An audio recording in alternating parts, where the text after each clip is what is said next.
All right, mamas, I'm so excited that you're ready to learn all about how the way we breathe is the most important piece of the puzzle when it comes to strengthening our mum abs. So, the first thing to note here is that this technique is not the same as a Kegel. First of all, a Kegel isolates the delicate pelvic floor muscle and in many cases overwhelms it, which in time can cause extreme tightness and sometimes excruciating pain. There are no movements in life that require pelvic floor isolation. So it's actually not a particularly helpful thing to learn. And honestly, in many cases, it just causes more harm than good. Kegels are an old-fashioned technique that were made popular by a male doctor, Dr. Kegel, in the 1940s. I know, old school, right? Although his work was groundbreaking at the time, we now know 80 years later that Kegels do not, in fact, give us the full picture of what should really be happening in the core and pelvic floor, because the pelvic floor was never designed to function independently from the rest of your core. So your pelvic floor was designed by nature to work in tandem with the diaphragm and the rest of your core. And unfortunately, many women are being told things like, just do Kegels, both during pregnancy and when trying to rehab their core postpartum. So whilst for some lucky people, it does get the job done quite well, for the majority of us, it's actually quite a bit more complex than that. So when someone tells me they've been doing Kegels during pregnancy and ever since, and they've never had any issues, I really consider them to be one of the very lucky few. So I want you to toss out everything you ever learned about how to do a Kegel, and instead of isolating and clenching your pelvic floor, let's talk about what we should do instead.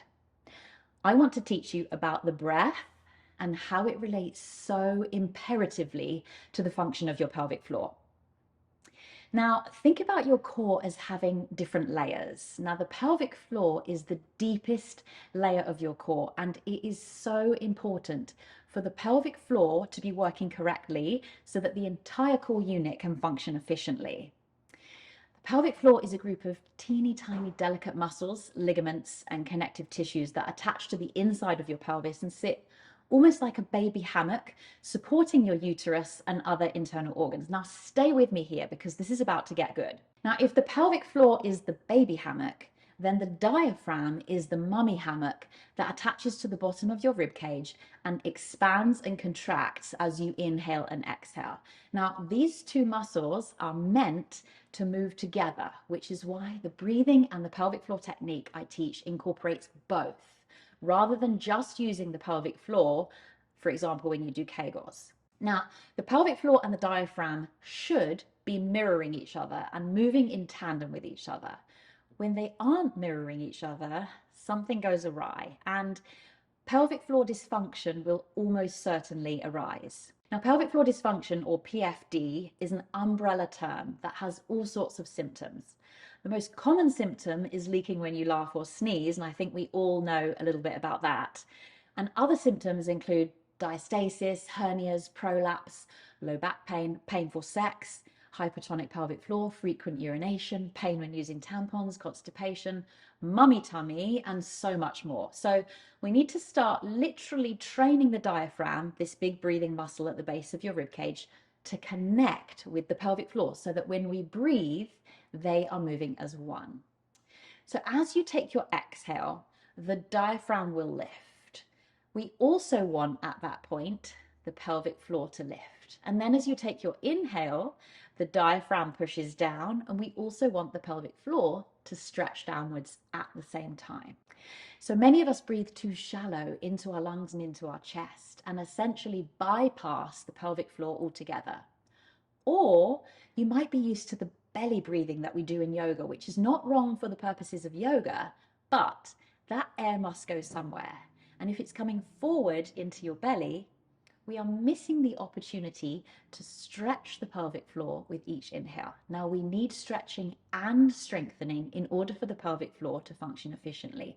Just as with any other muscle in the body, it must be both strong and flexible. So take the hamstrings, for example. We want them to be both strong and flexible. It's no good if it's really strong and really tight. We want that balance. Now, I'm going to show you a quick technique with the balloon. I love this technique because it really shows you how to make that connection. So if you have a balloon, and don't worry if you don't, but if you do, I would love for you to go ahead and just blow up the balloon with me. So go ahead right now and just try to blow it up. If you don't have a balloon, you're just going to watch and learn. But I would recommend ordering a pack of balloons because, as I always say, a balloon a day keeps the dysfunction at bay. So do this in front of the mirror, go ahead and just blow up your balloon. Now notice how difficult it is to blow up the balloon from your lungs. Now I want you to think about that connection between the pelvic floor and the diaphragm. I want you to put your mind 6 inches below your belly button and imagine that you're trying to lift up all of your internal organs. So we aren't clenching like with a cable, we're not clenching, we are simply lifting.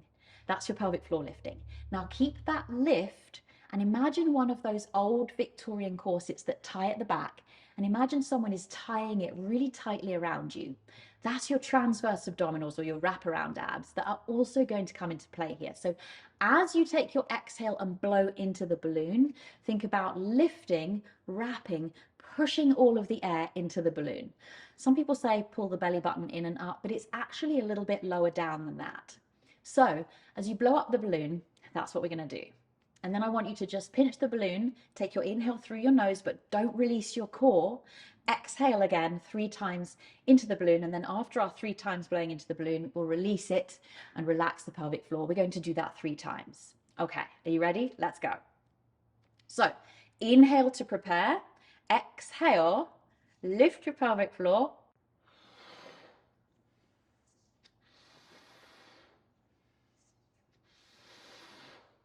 And then after your 3 times, release the balloon, let all of the air go, relax your pelvic floor. We're going to do that 2 more times. Let's just get a little bit of practice in. So inhale to prepare through your nose, exhale.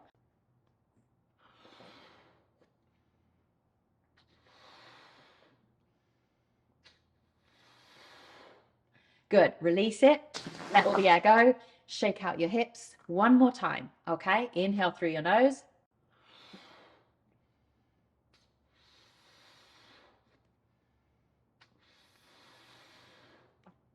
Beautiful.